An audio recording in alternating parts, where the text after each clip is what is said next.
Gaano ba kagastos, gaano ba ka-expensive ang pagbibigay ng mercy ng ating Panginoong Diyos. Ang atin pong buhay, kung tayo ay mayroong halimbawa pinautang, mas malaki yung pinautang natin, mas mahirap magpatawad. Diba? Kung piso lang yan, o sige, wag na. Okay lang. Hindi, babayaran ko. Bihira. Hindi pwedeng may utang ako sa'yo. Hindi, piso lang okay lang. Hindi ako papayag. Pero kung 1 milyon, diba? Medyo mahirap patawarin yun. Mahirap maawa. Maawa ka naman, wala ka pera-pera na. Maawa ka naman, wag mo ako demanda. Hindi pwede. Kailangan ma-recover ko yun Baka meron kang pwedeng ibayad kahit yung motorsiklo mo o yung bahay mo. O baka meron kang pwedeng iprenda para man lang makabawi. No? Kahit kaibigan mo pa yan na matalik. Now, I'm not saying that this is the only solution, but I'm just illustrating na mas malaki ang utang, mas mahirap magpatawad, mas mahirap maging maawain. At natural yun sa tao, di ba? Natural yun sa tao. Kaya nga dito sa ating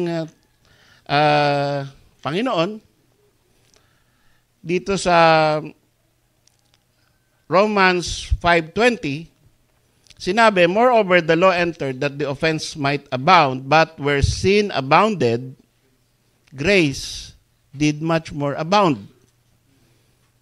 So, habang lumalaki ang utang natin sa Panginoon, because of our sin, imbis na sabihin natin, teka muna, imbis sabihin ng Panginoon, teka muna, sumusobra ka na, mas lalong lumakas yung grace.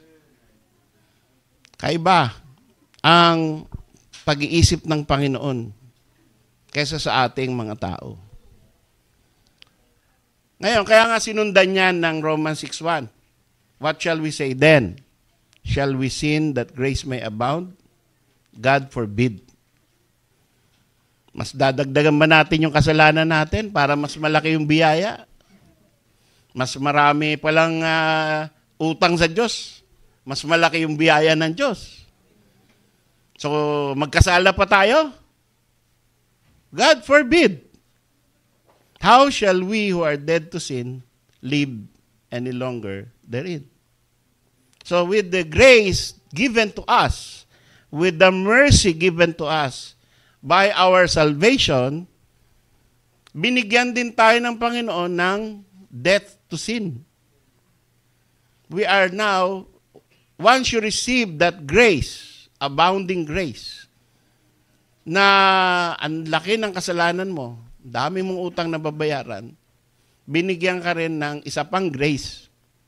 And that is grace to not anymore live in sin. Grace so that you will not like to continue sinning. Yun po ay kasama doon sa grace na binigay ng Panginoon. Kasi, di ba, pag nagsosolwin tayo, sinasabi lagi ligtas ka na? Di magkakasala ka na ng magkakasala, ligtas ka na pala Ayun ang sagot natin, Romans 6:1. Kasama doon sa biyaya, libreng kaligtasan na binigay ng Diyos, ay yung biyaya na aayawan mo na yung kasalanan, hindi mo na gusto. Yun ang tunay na ligtas. Ang tunay na ligtas, tinatabangan na sa kasalanan. Dahil doon nga, yun nga ang dahilan kung bakit namatay ang Panginoon Diyos, ang Panginoon Jesucristo It is the reason, our sins are the reasons why God gave His Son to become a man and die. It's because of our sins. Therefore, bakit dadagdagan mo pa yung kasalanan mo para madagdagan yung biyaya sa'yo? That is what we believe. Now, with regards to what did it cost God to be merciful, let us think about this. A God who is merciful, or all merciful, or only merciful, and not just, will wink at sin. Pagka isang tatay ay awang-awa doon sa anak niya at talagang mahal na mahal niya at puro lang siya pagmamahal, kahit anong atraso ng anak niya, pipikit lang siya. Hindi siya mamamalo, hindi siya magagalit. Diba? Ngayon, ganyan yung mga child psychology ngayon eh. Don't worry, everything is all right. It's not your fault. So if it's not your fault, it's the papa's fault. Na pinalaki mong walang kwentang ugali yung anak mo. Mali-mali na nga, hindi mo binibigyan. You are sparing the rod. You are spoiling the child. Oh. So hindi naman natin gugulpihin dahil galit tayo. Merong isang illustration na binigay sa amin yung dati kong pastor. Sabi niya, one day, sinabi nung American missionary, you should spank your children. That is the word of God. Don't spoil the rod. You will spoil the child. Pagdating daw nung tatay dun sa bahay, pinalo yung anak. Kahit walang kasalanan. Biblical pala to eh. Andayin mo na atraso. Yun. So, hindi ganon. Medyo wrong na misunderstanding pa. Wrong misunderstanding. A God who is all merciful and will wink at sin, that is an imaginary God of the universalist. Minsan may mga Kristiyano, magaling sa Bible, ginagamit yung Bible para mag-produce ng sarili nilang Diyos. Imaginary. Walang ganong Diyos na walang justice, puro lang mercy. Ang universalism, maraming ibig sabihin ng universalism, but in soteriology, when you say universalist ka, it means lahat maliligtas. Walang mapupunta sa impyerno. Hell is empty. Lahat patatawarin. Love wins. Yun yung isang libro na ng isang evangelical na matindi yung pagkakadoctorate niya. Sa sobrang galing niya, ay lahat maliligtas. A God who is all justice is also an imaginary God. What is a God who is only just and no mercy? Can you imagine a God who is only just without mercy? He will punish those who violate His will. And this reason why He will not show mercy is because He can create new slaves to serve Him. So wala siyang i-spare. Pag nagkamali ka, tutunawin ka niya. Pati kaluluwa mo. Kasi kaya niya naman gumawa ng bagong tao. Anong pang silbi mo? Nag-violate ka na ng kalooban niya. So yun yung walang pag-ibig, walang mercy, walang grace, puro justice. That is also an imaginary God. That is the God of the pagan. Kaya sila ay nagsasacrifice ng kahit ng kanilang mga anak. No? Dahil walang mercy yung anak nila eh. Ay yung Diyos nila eh. Ang alam lang ng Diyos nila, magparusa. Hindi magligtas. So yan po ang Diyos na sinasamba ng mga walang tunay, walang alam sa tunay na Diyos. Now, ang ating Panginoon Diyos ay dumating sa dulo ng kasalanan, nakita niya sa Genesis chapter 6. Sabi niya, the end of life has come to me. Therefore, I will destroy all flesh. It repented the Lord that He created man on earth. Pero kita nyo, in the midst of the wrath of God, there is still mercy because Noah found grace in the eyes of the Lord. See? Hindi niya inubos. Pwede niya ubusin eh. Pwede siyang mag-restart. Pwede siyang mag-reformat. Pwede siyang mag-reboot. Pero hindi niya inubos. Meron siyang kinaawaan. Noah found grace.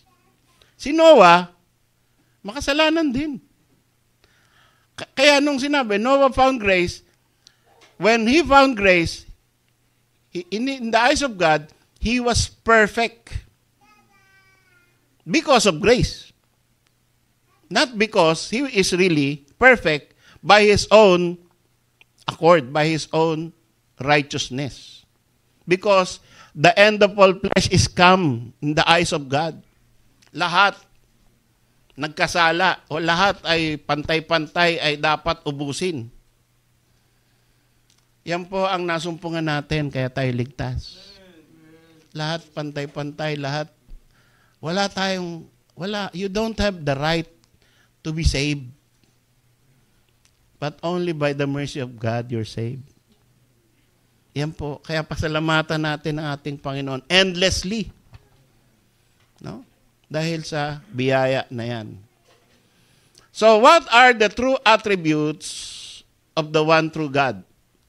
Ano ba ang makikita natin? Kung ang isang Diyos na all-merciful ay imaginary, at ang isang Diyos na all-just and only just is also imaginary, ano ang ating Panginoon?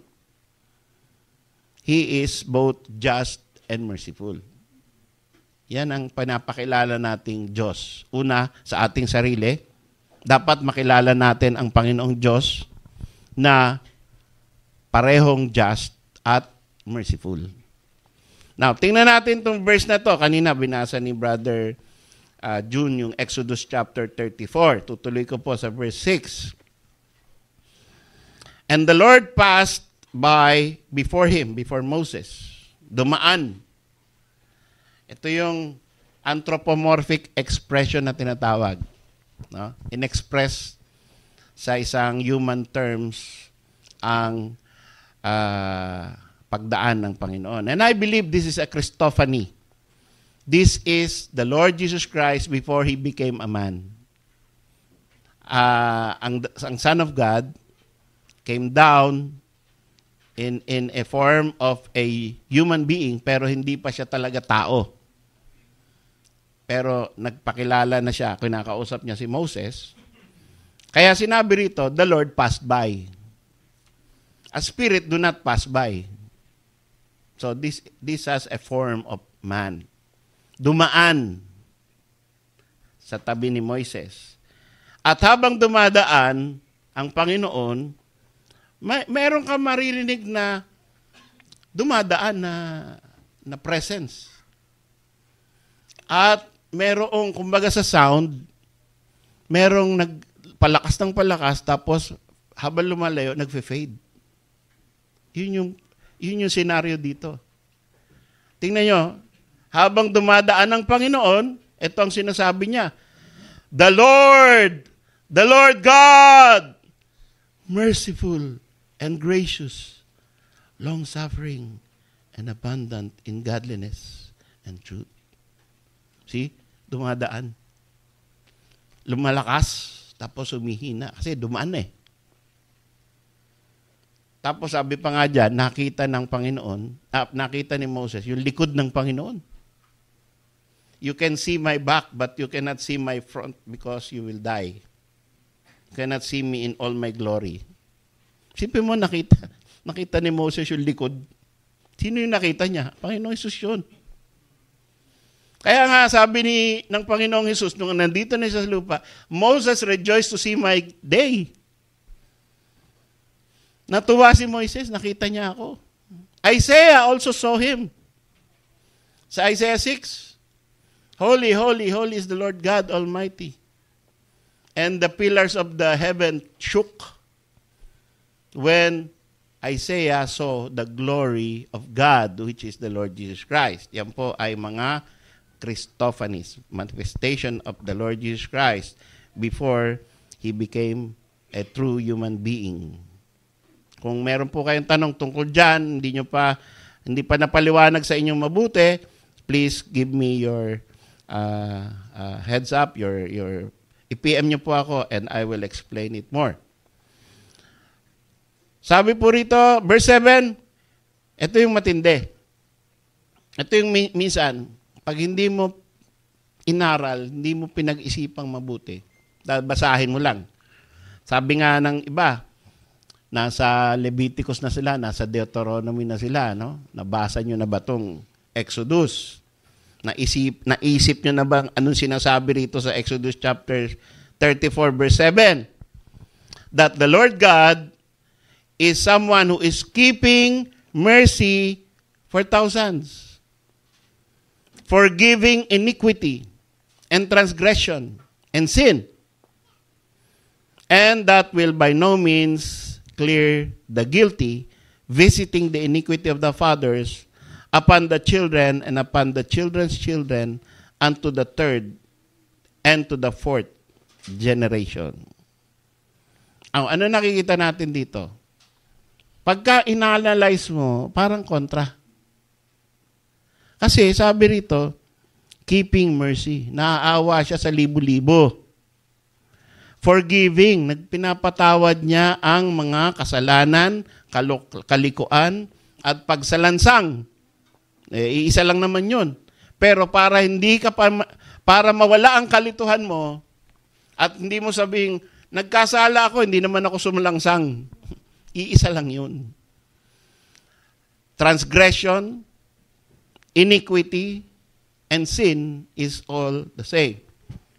Ang sabi rito, God forgives it.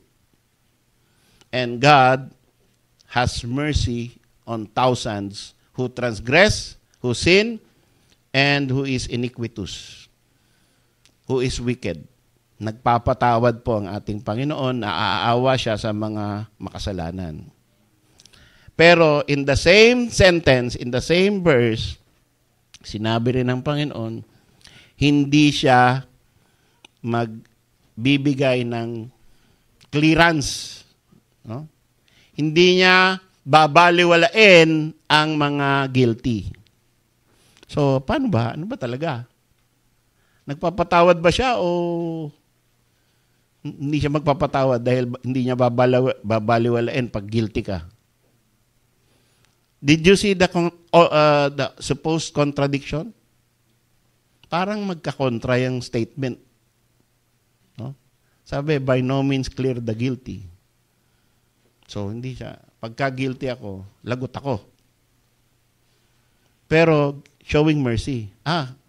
Kahit guilty ako, pwede akong kawaan. So, ano ba talaga? Ayan. So, yun ang dapat nating intindihin sa ating Panginoong Diyos. Ngayon, ang sabi po rito, hindi lamang He will not clear the guilty, but He will visit your iniquity to yourself. Magsusulit siya sa lahat ng ginagawa mong kalokohan. Merong consequence sa sarili mo. Pero hindi sa sarili mo lang, pati sa anak mo. Tindi, no? Pati anak mo apektado sa ginagawa mo. At pati apo mo. Tingnan nyo, visiting the iniquity of the fathers upon the children. And upon the children's children. And unto the third and to the fourth generation. Pati yung apo mo sa tuhod. Apektado nung gagawin mong kasalanan. O ginawa mong kasalanan. May kalalagyan lagi tayo sa Panginoon. So, earthwise, dito sa lupa, sin always have consequences. Not unless the Lord has mercy on you and gives you a miracle. Naawa siya sa iyo in the earth. Iba pa yung in heaven, eternity, dito sa earth. Pagka may ginawa kang kalokohan, halimbawa, adultery. adultery is not only a sin against God. It is a sin against another person. It is a sin against your wife. If you are a married man, nagkasala ka sa asawa mo. Nagkasala ka sa pamilya mo. Yung mga anak mo, if you get away with adultery, gagayahin ka. Ang tendency niya, ba't yung tatay ko? Ganun ang ginawa, ang daing pamilya. Okay lang naman. Pinatawad naman ni mama. Di naman nakulong. Okay naman, magkakasama kami ng mga half-brothers ko. Masaya nga kami, nag-outing nga kami. No?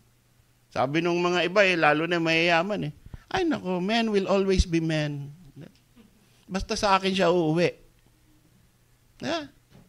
So, hindi lang yon sa pamilya mo nagkasala ka, yung pamilya nung kasama mo sa adultery, ganun din. Meron kang nakiapid ka sa asawa ng iba. Sinira mo yung pamilya nun. So, ang daming apektado. And therefore, you should be visited. Hindi pwedeng ganun-ganun na lang yun. Una, discipline, church discipline, kung nasa church ka.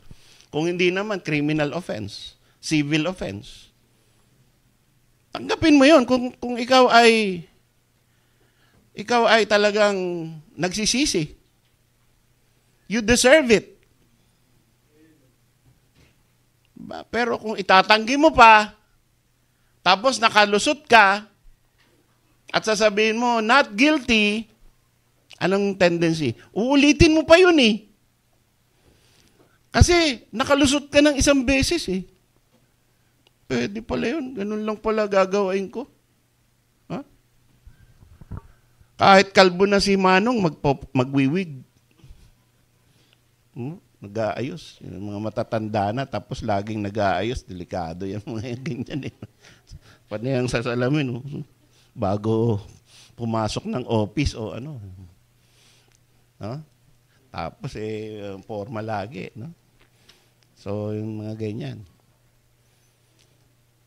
Yan po ay marami pang ibang kasalanan na we are guilty of, and lalo na pandaraya, no? Pandaraya sa business, pandaraya nadaya tayo doon sa wire natin. No? Kaya ngayon, okay na, pwede na tayo mag-3 aircon. Pero wag kasi mahal. 7,000 yung aircon natin. Alam nyo ba sa Lucena, ang aircon, ang bill nila, gulat kami. Nung pumunta ko Lucena, Pastor Rudy, magkano ang bill nyo sa kuryente? 70,000 monthly. 10 aircon nun na ganyan. Daikin. 70,000. Laki ng building eh. So, 7,000 tayo. Mahal yun. Gawin natin 3,000. Minsan, pay-pay na lang tayo. Huwag na tayo mag-aircon. Kaya nyo ba yun? Okay. Pag-akyat natin, sariwa hangin doon, tagusan eh. Anyway, ang atin pong Panginoon, by no means clear the guilty, visits iniquity of fathers hanggang sa 4th generation, but He also gives mercy to thousands. This is a picture, or this is how God dealt with Israel. Kasi He is saying this to the nation of Israel. In a literal sense, yung tinatawag na kagaya ni Solomon, no? Ang wickedness ni Solomon dahil nagsamba siya sa ibang Diyos yung matanda na siya. Galit sa kanya ang Panginoon, pero hindi siya tinanggal sa pagkahari. Nahati ang Israel dahil kay Solomon, pero ang effect doon sa anak niya. Kita niyo yan? Hindi si Solomon ang nag-bear ng consequence nung kasalanan niya. Na? Kundi yung anak niya. So, maawa kayo sa anak nyo. Di ba? Maawa tayo sa anak natin at sa apo natin. Na kung nakalusot man tayo, sigurado may balik. Di ba? May balik. Hindi pwedeng wala. Kaya, hingat tayo. At yan, hindi lang yan sa Israel, sa atin din. Because we are children of Israel by faith. Children of Abraham by faith. So, ito, meron na, binibigyan na tayo ng principle paano mag-isip ang Panginoon eh. Hindi man ito directly sinabi sa atin, binibigyan tayo ng principle. Paano ako mag-isip? Ganito ako mag-isip. Kaya makipag-deal kayo sa akin ng ayon sa revelation ko. Tinuturoan tayo ng Panginoon. So, dapat we live according to what God has revealed to us. But this is also has a spiritual and eternal effect. Sapagkat there is an eternal forgiveness of iniquity, transgression, and sin because of the mercies of God. Tayo po ay beneficiaries. Ang mga members ng church na ito at ang mga kasama natin ngayon na ligtas ay mga tao na nakinabang sa pagiging maawain ng Panginoon Diyos. Tayo ay nakinabang na yung kasalanan natin na mabibigat, pinatawad.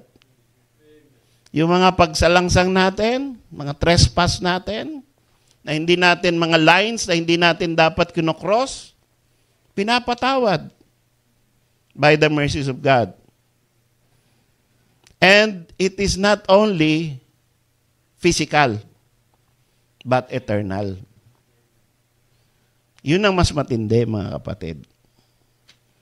Meron tayong eternal benefit because of the eternal mercies of God.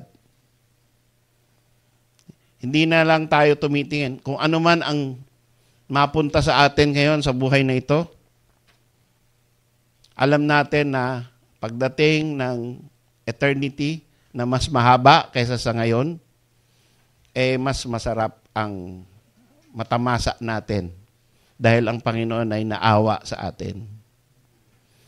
Pero ganun pa man, meron ding eternal no clearance and visitation of iniquity to those who will remain guilty. What is that? Those who will remain guilty because they have no Savior. Why they will remain guilty? Sino ba yung mga yon na hindi papatawarin, hindi bibigyan ng eternal clearance at bibisitahin ang kanilang mga kasalanan sa kanilang personality, sa kanilang buhay for all eternity after they die? They will die another death, the second death. Sino yung mga yon? Those who are without Christ. Those who reject Christ and those who did not hear Christ, they remain in their sin. Those who did not believe in the Lord Jesus Christ, sila po yung hindi makakatanggap ng clearance. They will remain guilty forever and forever and forever. So ngayon, meron tayong mercy sa panahon na to. God is merciful in our lifetime. Pagdating ng kamatayan natin, pagkatapos ng kamatayan natin, hindi na nag-e-extend ang mercy of God. Walang second chance salvation. Ang salvation ng tao during your own lifetime on earth. After you die, wala nang, Panginoon, balik mo ako sa lupa. Magsisisi na ako. Balik mo ako sa lupa at tatawagin na kita. Tatanggapin ko na si Kristo. Balik mo ako. Yan. Sa pelikula lang yan. Yung mga pinapabalik. Pero sa tunay na buhay, tunay na economy of God, it is appointed unto men once to die, and after this, the judgment. Walang second chance.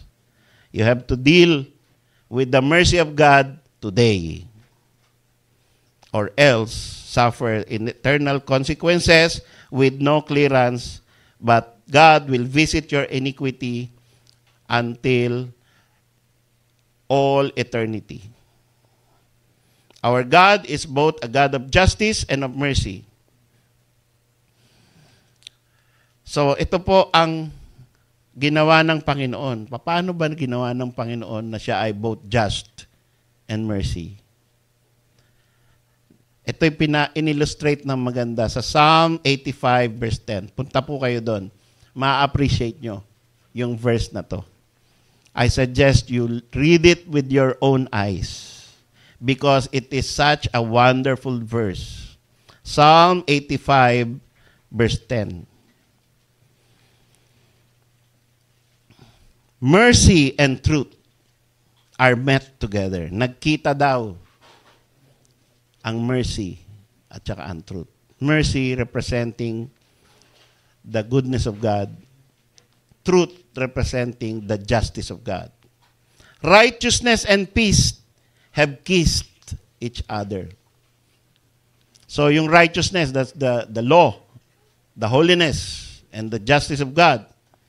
And the peace is the mercy, grace, salvation of God.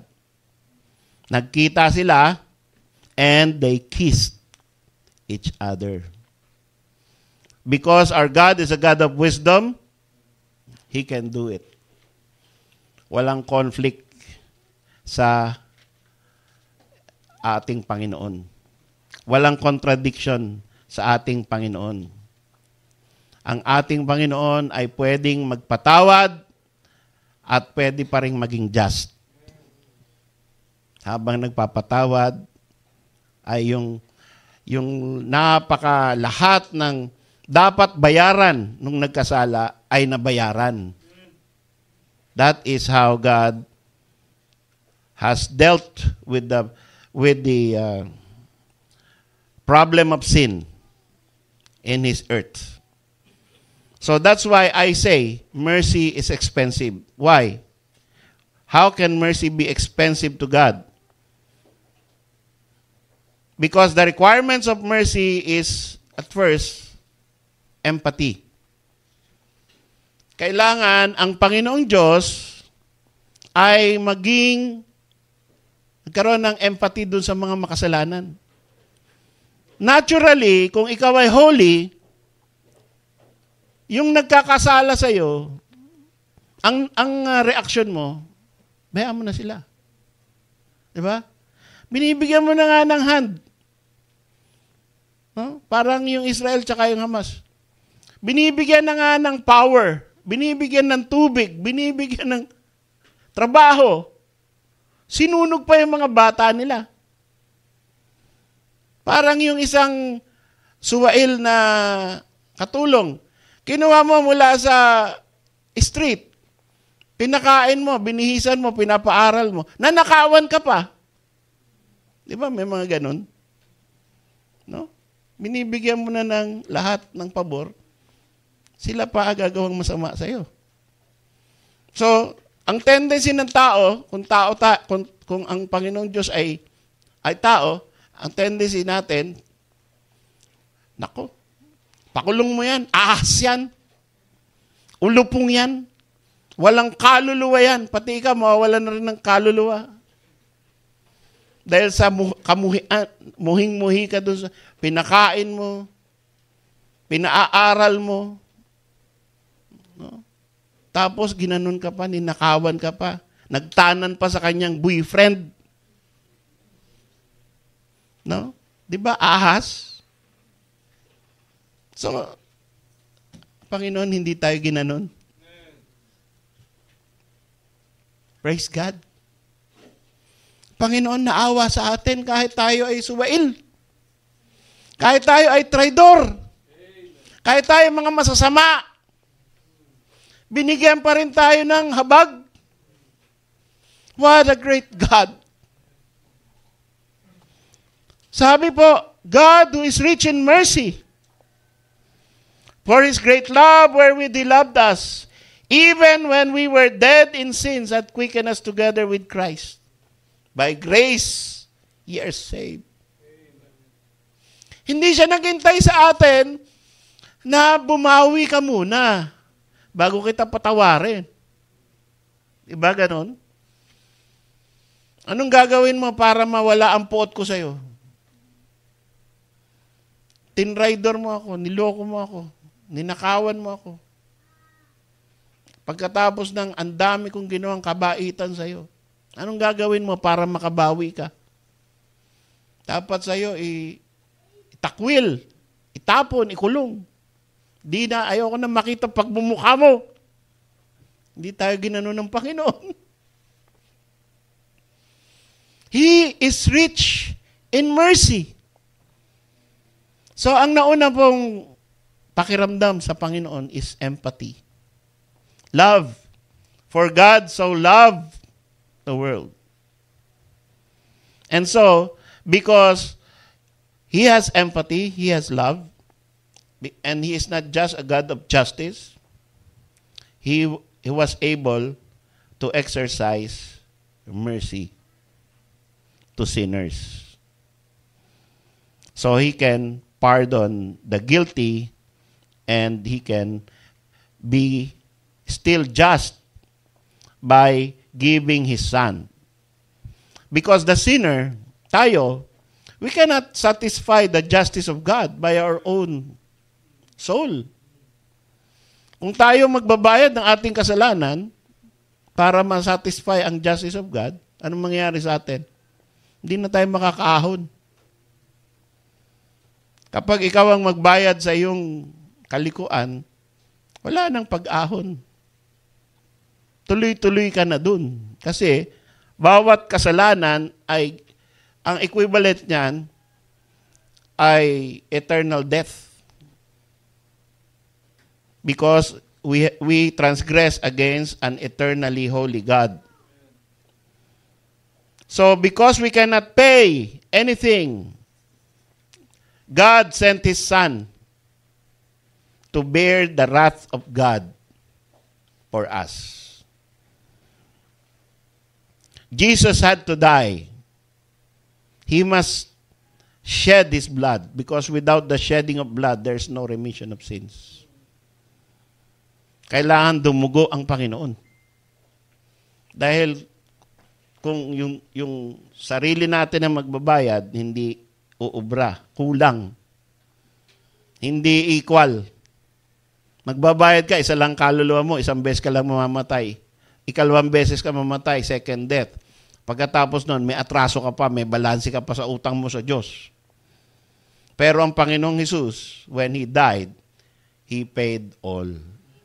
It is finished. So those who are in Christ is paid in full. Therefore, it is costly, because it cost the death of the Son of God to pay for our sins, for your sins and mine.